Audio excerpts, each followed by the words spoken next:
Hello বন্ধুরা, আসসালামু আলাইকুম সবাইকে।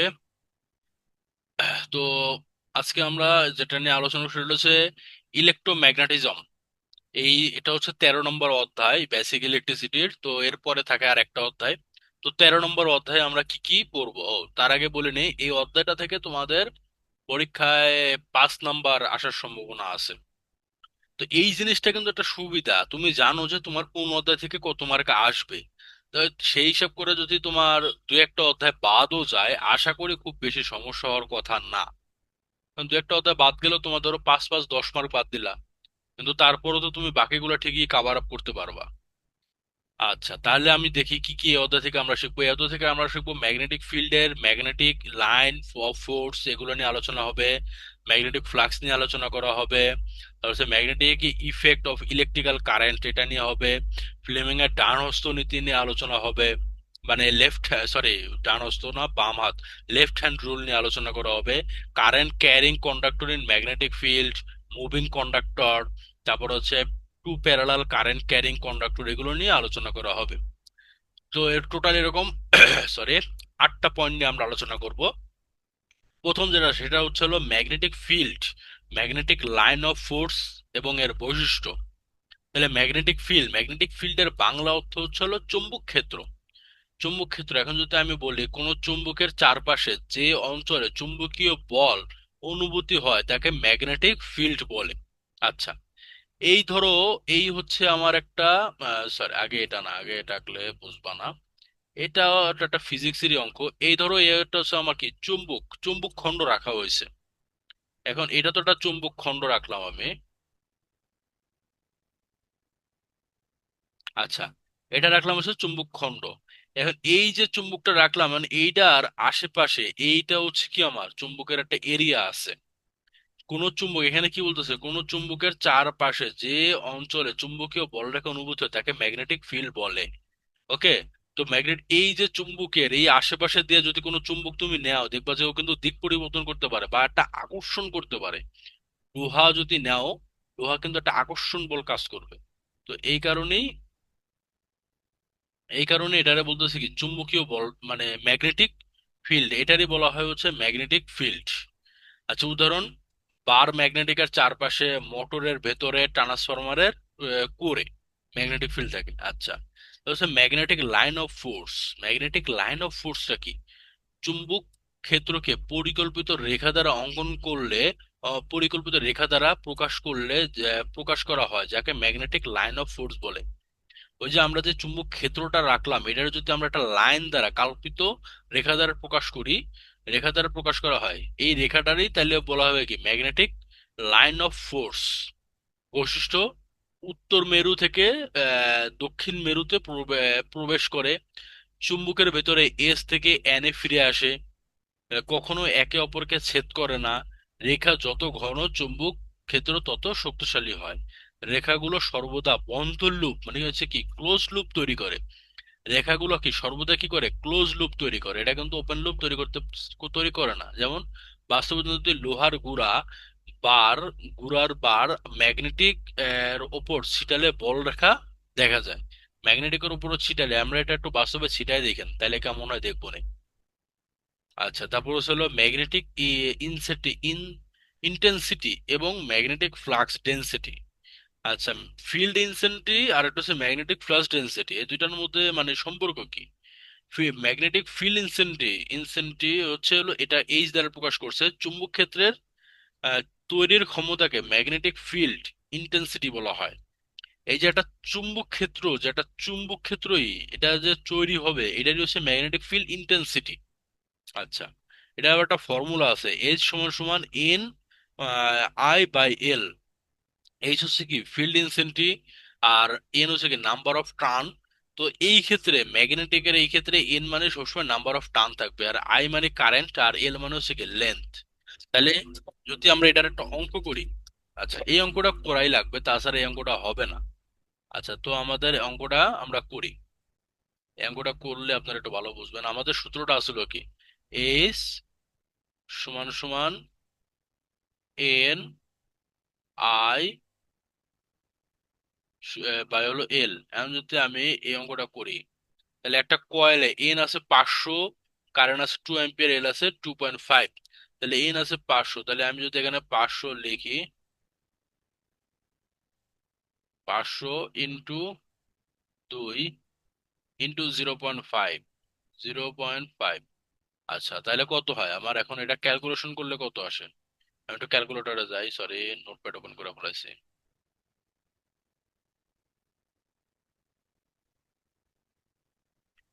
ক্যালকুলেটরে আমরা যদি করি, ক্যালকুলেটরে হচ্ছে হলো 500 ইন্টু 0, সরি, 500 ইন্টু 2 ভাগ হবে হলো 0.5, 0.5। তাহলে আসে হচ্ছে আমার 2000। তাহলে আমার আসে কত? 2000।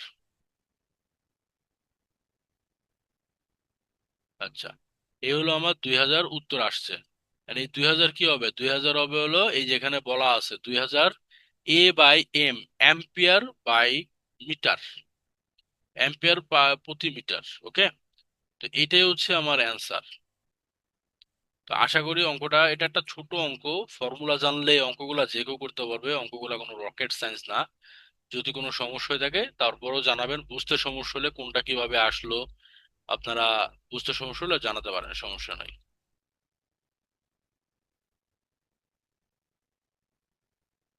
ওকে, তাহলে আমরা আগাই। এবার হচ্ছে ম্যাগনেটিক ফ্লাক্স ডেনসিটি, একক ক্ষেত্রের মধ্যে দিয়ে অতিক্রমকারী ম্যাগনেটিক ফ্লাক্সকে ফ্লাক্স ডেনসিটি বলা হয়। একক ক্ষেত্রফলের মধ্যে দিয়ে অতিক্রমকারী ম্যাগনেটিক ফ্লাক্সকে ফ্লাক্স ডেনসিটি বলা হয়। তো এটা হচ্ছে মানে ম্যাগনেটিক ফ্লাক্স, যেখানে ম্যাগনেটিক ফ্লাক্সটা আছে এটার এই ক্ষেত্রফলের ভেতর দিয়ে যদি বারবার অতিক্রম করে, মানে যে মধ্যে দিয়ে আরেকবার অতিক্রম করলাম, সেটাই কি বলে ফ্লাক্স ডেনসিটি। তো এটার হচ্ছে একক হচ্ছে বি, বি বিটা, বা হচ্ছে ফ্লাক্স ওয়েবার বলা হয় এটারে। ফ্লাক্স বলা হয়, ফ্লাক্স ডেনসিটি বি দ্বারা প্রকাশ করা হয়, আর ওয়েবার দ্বারা হচ্ছে ওয়েবার ফ্লাক্স, আর হচ্ছে এ হচ্ছে এরিয়া মিটার স্কোয়ারে। তাহলে ফ্লাক্স যদি হয় আমার হচ্ছে 0.2, এরিয়া যদি হয় 0.1 এম স্কোয়ার, তাহলে আমার বিটা কি হবে? বিটা হবে বি সমান সমান 0.2/1। তাহলে এখানে আমার ফ্লাক্স ওয়েবার আর হচ্ছে হলো বাই হবে হচ্ছে এ, মানে হচ্ছে এরিয়া। ওয়েবার আর এরিয়া ভাগ হবে, তাহলে 2 টেসলা। এটার একক কিন্তু আবার টেসলা, এই যে এখানে বলা আছে টেসলা হয়ে গেল। এই যে এখানে বলা আছে টেসলা, কোনটা কিসের একক সেটা কিন্তু বলা আছে, কিসে প্রকাশ করতে হবে সবই বলা আছে। ওকে, তাহলে আমরা নিচে যাই। নিচে আছে absolute permeability and relative permeability. আচ্ছা, অ্যাবসুলেট প্রি মেটেবিলিটি হচ্ছে কোনো পদার্থের চুম্বক ফ্লাক্সের ফ্লাক্স পরিবহন করার ক্ষমতা, কোনো পদার্থের চুম্বক ফ্লাক্স পরিবহনের ক্ষমতা। এটার ইউনিট হচ্ছে হেনরি পার মিটার। ইউনিট হচ্ছে কি হেনরি পার মিটার। এটার একটা সূত্র আছে, আর সূত্রকে এটার কি বলা হয় এটারে, নামটা ভুলে গেলাম, এটার কি বলা হয়, পাই না। মাইক্রো, মাইক্রো, মাইক্রো না। আচ্ছা, যাই হোক, এর নামটা এখন আমার মনে নাই, এটার উচ্চারণটা আমার মনে নাই। তো এটার পি বাই এইচ। আর তাহলে আমার এইভাবে হবে, কোনো পদার্থের প্যারামিলিবিলিটি কে ভ্যাকুয়াম প্যারামিলিটির সাথে তুলনা করলে তাকে বলা হয় রিলেটিভ প্যারামিলিবিলিটি। ওকে, তুলনা অ্যাবসলিউট প্যারামিলিটি, রিলেটিভ প্যারামিলিটি, প্রকৃত মান। এটার প্রকৃত মান, এটা হচ্ছে তুলনামূলক মান। এটার ইউনিট আছে, এটার ইউনিট নেই। এটারে এই ইউ বাই ইউ এর এটার নামটা মাইক্রো না কি জানে নামটা আছে একটা, ওইটা বলবে, কিন্তু এখন নামটা আমার মনে পড়তেছে না, আমি সরি। আচ্ছা, তারপর হচ্ছে হলো ইলেকট্রিক কারেন্ট এবং ম্যাগনেটিক ফিল্ড, এটার ইয়াটা কি ধারণা? যখন কোনো পরিবাহকের মধ্যে দিয়ে বিদ্যুৎ প্রবাহিত হয় তখন চারপাশে চারপাশে চুম্বক ক্ষেত্র তৈরি হয়। এটাই ইলেকট্রিক ফিল্ড অফ, এটাই হচ্ছে magnetic field of electric current. Magnetic field of electric current যদি বুঝতে না পারেন আবার পড়তেছি, দেখেন, যখন কোনো পরিবাহকের মধ্যে দিয়ে বিদ্যুৎ প্রবাহিত হয়, মানে কি, একটা পরিবাহী একটা তারের ভিতর দিয়ে কি আমার বিদ্যুৎ চলতেছে, তখন তার চারপাশে চুম্বক ক্ষেত্র তৈরি হয়। এই যে আমার একটা তারের ভেতর দিয়ে আমাদের যে বাসাবাড়ির ওয়ারিং গুলা, যখন এটার ভিতরে দিয়ে বিদ্যুৎ প্রবাহিত হয় তখন কি এটার চারপাশে একটা চুম্বক ক্ষেত্র তৈরি হয়। এটাই হচ্ছে magnetic field of electric current. Magnetic field of electric current. আচ্ছা, তাহলে ইলেকট্রিক কারেন্ট এর ম্যাগনেটিক ইফেক্ট এটা কি? ধারণা, যখন কোনো পরিবাহের মধ্যে দিয়ে বিদ্যুৎ প্রবাহিত হয় তখন তার চারপাশে চুম্বক ক্ষেত্র তৈরি হয়। আচ্ছা, এটা একই জিনিসটাই ভুলে দুইবার লিখছি। আচ্ছা, অবসোলেট এক্সপেরিমেন্ট 18 সালে হেন্স ক্রিস্টাল অক্সাইড দেখান কারেন্ট ফ্লো সমান সমান ম্যাগনেটিক ফিল্ড। কারেন্ট ফ্লো যেদিকে যায় ম্যাগনেটিক ফিল্ডও সেদিকে যায়। বাস্তব উদাহরণ হচ্ছে magnetic belt, relay, transformer, motor, electromagnet, etc. আচ্ছা, ম্যাক্সওয়েলের star screw, Maxwell's clock clock clock screw rule and Fleming left hand rule. আচ্ছা, ম্যাক্সওয়েল ক্লক স্ক্রু রুলটা কি? যদি ক্লক ক্লক স্ক্রুকে, স্ক্রু মানে হচ্ছে ক্লক স্ক্রুকে, আচ্ছা ক্লক স্ক্রুকে কারেন্টের দিকে ঘোরানো হয় তাহলে স্ক্রু যেদিকে অগ্রসর হবে সেটা কারেন্টের দিক, এবং ঘূর্ণনের দিক হবে ম্যাগনেটিক ফিল্ডের নির্দেশ করবে। স্ক্রু স্ক্রু যে আমরা যে স্ক্রুগুলা ঘুরাই সেই স্ক্রু যেদিকে ঘুরবে সেটাই হচ্ছে কারেন্টের দিক, এবং ঘূর্ণনের দিক ম্যাগনেটিক ফিল্ড নির্দেশ করবে। আচ্ছা, আর সহজ অর্থে কারেন্ট হলো স্ক্রু ফরওয়ার্ড, আর রোটেশন হচ্ছে ম্যাগনেটিক ফিল্ড। কারেন্টের যে কারেন্টটা ঘুরে এটা স্ক্রু ফরওয়ার্ড হবে, আর রোটেশন হচ্ছে। আচ্ছা, ফ্লেমিং এর ডান হস্ত নীতি তাহলে হচ্ছে মোটর রুল। যদি আমরা মোটরের লেফট হ্যান্ড রুল, এটা হচ্ছে ফ্লেমিং এর লেফট হ্যান্ড রুল। যদি আমরা ফ্লেমিং এর লেফট হ্যান্ড রুলে বলি তাহলে হচ্ছে মোটর রুল হচ্ছে 3টি আঙ্গুল। ফোর্স, থাম, থাম মানে হচ্ছে বুড়ো আঙুল যেটা আছে থাম, সেটা হচ্ছে ফোর্স। ফার্স্ট ফিঙ্গার হচ্ছে ম্যাগনেটিক ফিল্ড, আর সেকেন্ড ফিঙ্গার হচ্ছে কারেন্ট। তাহলে আমরা কি পেলাম? আমাদের বাম হাতটা যদি আমরা ওপেন করি, আমি যেভাবে বলতেছি আপনারা সেভাবে ওপেন করেন, ওপেন করে দেখেন। প্রথমে বৃদ্ধ আঙ্গুলটা নেন। এই বৃদ্ধ আঙ্গুলটা আপনার হবে মানে খারাপ ভাবে নিবেন, আঙ্গুলটা এইভাবে থাকবে, যেমন বৃদ্ধ আঙ্গুলটা ওপর বরাবর থাকবে। বৃদ্ধ আঙ্গুলটা আপনার মাথার উপর বরাবর থাকবে, এইভাবে হিসাব করে নিবেন।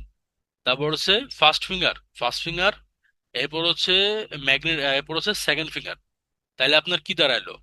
ফার্স্ট ফিঙ্গার হচ্ছে ম্যাগনেটিক ফিল্ড, আর সেকেন্ড ফিঙ্গার হচ্ছে কি আপনার কারেন্ট। তাহলে আপনার এই তিনটা মোশন আপনি পাইলেন।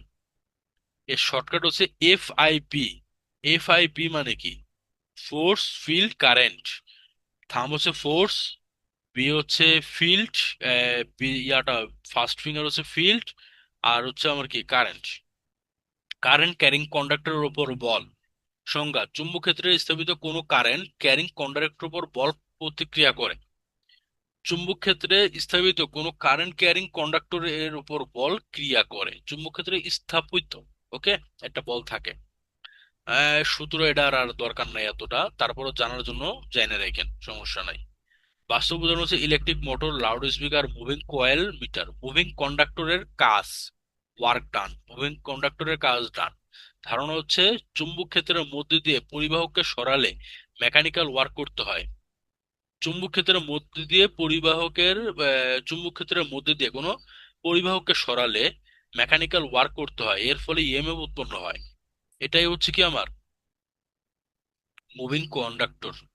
চুম্বক ক্ষেত্রের মধ্যে দিয়ে যদি আমি কোনো পরিবাহককে সরায় দিই তাহলে আমার কি করতে হবে? সেখানে মেকানিক্যাল ওয়ার্ক করতে হবে, এর ফলে ইএমএফ উৎপন্ন হবে। এটা হচ্ছে মুভিং কন্ডাক্টর। আচ্ছা, মুভিং কন্ডাক্টরের ওয়ার্কের সূত্রটা হচ্ছে ডাব্লিউ সমান সমান FD। ডাব্লিউ হচ্ছে ওয়ার্ক, এর একক হচ্ছে জুল, আর এফ হচ্ছে ফোর্স, একক হচ্ছে নিউটন, আর ডিস্টেন্স ডি হচ্ছে ডিস্টেন্স, এটা হচ্ছে এম। তাহলে নিউটন, তাহলে ডিস্টেন্স 5 আছে, তাহলে আমার ওয়ার্ক কত হবে? ওয়ার্ক হবে 5 × 10 = 100, 100 জুলস। আচ্ছা, জেনারেটর প্রিন্সিপাল হচ্ছে মেকানিক্যাল এনার্জি থেকে ইলেকট্রিক্যাল এনার্জিতে রূপান্তর করা। বাস্তব হচ্ছে জেনারেটর, অল্টারনেটর, উইন্ড টারবাইন। দুইটা প্যারালাল কারেন্ট ক্যারিং কন্ডাক্টরের মধ্যে বল। ধারণা হচ্ছে দুটি সমান্তরাল তারে কারেন্ট প্রবাহিত হলে তাদের মধ্যে আকর্ষণ ও বিকর্ষণ বল সৃষ্টি হয়। দুইটা সমান্তরাল তারের মধ্যে যদি কারেন্ট প্রবাহিত হয় তাহলে তার মধ্যে কি হয়? আকর্ষণ ও বিকর্ষণ বল সৃষ্টি হয়। একদিকে কারেন্ট এক ডিরেকশন আকর্ষণ করে, বিপরীত দিকের কারেন্ট হচ্ছে রিয়াকশন করে। মানে কারেন্ট যদি এক মুখে যায় তাহলে সেটারে কি করে, মানে দুইটারই তারের কারেন্ট। আপনারা আমি বুঝাই। ও, এটা নেই, এটা হলো লাল নেই। আচ্ছা, এটা ধরেন হচ্ছে আমার একটা তার, আর এটা হচ্ছে আমার এটার অন্য কালার নেই। এটা হচ্ছে আমার আরেকটা তার। দুইটা প্যারালালে আছে, দুইটা কিন্তু প্যারালালে। এখন এই দুইটার ইয়াটা নিব হচ্ছে কালো। কালো নিলাম। আচ্ছা। And এই দুইটার ভেতরে এই দুইটার ভেতরে যখন হলো আমার কারেন্ট যখন একদিকে যাবে, মানে দুইটাই যখন এই দিকে যাবে তখন আমার কি আকর্ষণ বেশি পাবে। দুইটার আকর্ষণ বেশি পাবে। আর এই দুইটা কিন্তু ক্যাপাসিটরের ন্যায় কাজ করবে। দুইটা কন্ডাক্টর যদি পাশাপাশি থাকে দুইটা কিন্তু ক্যাপাসিটরের মতো কাজ করবে। আর মজার ব্যাপার আপনারা দেখবেন যে আমাদের থ্রি ফেজ লাইন বা আমাদের যখন পোল থেকে এক পোল থেকে আরেক পোলে তার নেই, তখন কিন্তু এইভাবে তারগুলারে পরপর নেই। তো সেক্ষেত্রে কি হয়, এই দুটা ক্যাপাসিটরের মতো কাজ করে। এই এরপরে ইনসুলেটর আছে ভেতরে আমার। ক্যাপাসিটরের বৈশিষ্ট্য কি, আমার দুইটা তামার পাত থাকবে, মাঝখানে ইনসুলেটর থাকবে। তো সেম কিন্তু আমার ক্যাপাসিটরেরই কাজটা করতেছে। ক্যাপাসিটরের মতো কাজটা করতেছে না? তো ক্যাপাসিটরের মতো কাজটা করতেছে। এখন কি, যখনই এখানে একটা আমার কোনো বস্তু আসবে বা কোনো একটা কন্ডাক্টর আসবে তখনই কি এটা ব্লাস্ট করবে, মানে জিনিসটা কারেন্ট প্রবাহিত হয়ে যাবে, দুইটা কন্ডাক্টর এক হয়ে যাওয়ার সম্ভাবনা থাকে। তো এই ক্ষেত্রে দেখবেন অনেক সময় বান্দর বা বানর যেটাকে বলেন সেগুলা দেখবেন যে অনেক সময় এখানে মানে শর্ট খায়, কারেন্টের তারে শর্ট খায়। আসলে কারেন্টের তারে কোনো লিক নাই, ও করে কি, বান্দরের কাজই বাদরামি করা, এটা বলে লাভ নাই, এটা ওরা করবেই। তো ও করে কি, এই তারের ধরেন ওরা হাত দিছে আর আরেক তার দিয়ে ও ল্যাজ দিয়ে ঝুলতেছে, ও লেগে গেছে শেষ। এটা হচ্ছে বাদরামি করলে বাদরামির ফলগুলো এরকমই হয়। এই জিনিসটা একটু জানাইলাম, পড়ার পাশাপাশি একটু মজারও দরকার। আচ্ছা, এখন এটা হচ্ছে একমুখী কারেন্ট দেখালাম। এখন যদি দেখি বিপরীত দিকে, ধরেন এই কারেন্টটা এদিকেই যাইতেছে, হ্যাঁ, এই কারেন্টটা এদিকে যাইতেছে আর এই কারেন্টটা যাইতেছে আবার এদিকে, তাহলে কি বিপরীতমুখী কারেন্ট হয়ে গেল না? তখন হচ্ছে বিকর্ষণ করবে। তো আকর্ষণ আর বিকর্ষণ দুইটাই বুঝাই দিলাম আপনাদের, আশা করি বুঝছেন। আর যদি ভালো লাগে অবশ্যই আপনাদের বন্ধু সকলকে বলবেন চ্যানেলটা সাবস্ক্রাইব করতে। চ্যানেলের সাবস্ক্রাইব করলে পাশাপাশি আপনাদের বন্ধুদেরকে নিকট এই ভিডিওগুলো শেয়ার করবেন। আর কমেন্ট করবেন, আর ভিডিওটা ভালো লাগলে অবশ্যই লাইক করবেন। তো আমাদের অলরেডি 13টা পার্ট শেষ হয়ে গেছে, 13টা চ্যাপ্টার বেসিক ইলেকট্রিসিটির, আর মাত্র একটা চ্যাপ্টার বাকি আছে।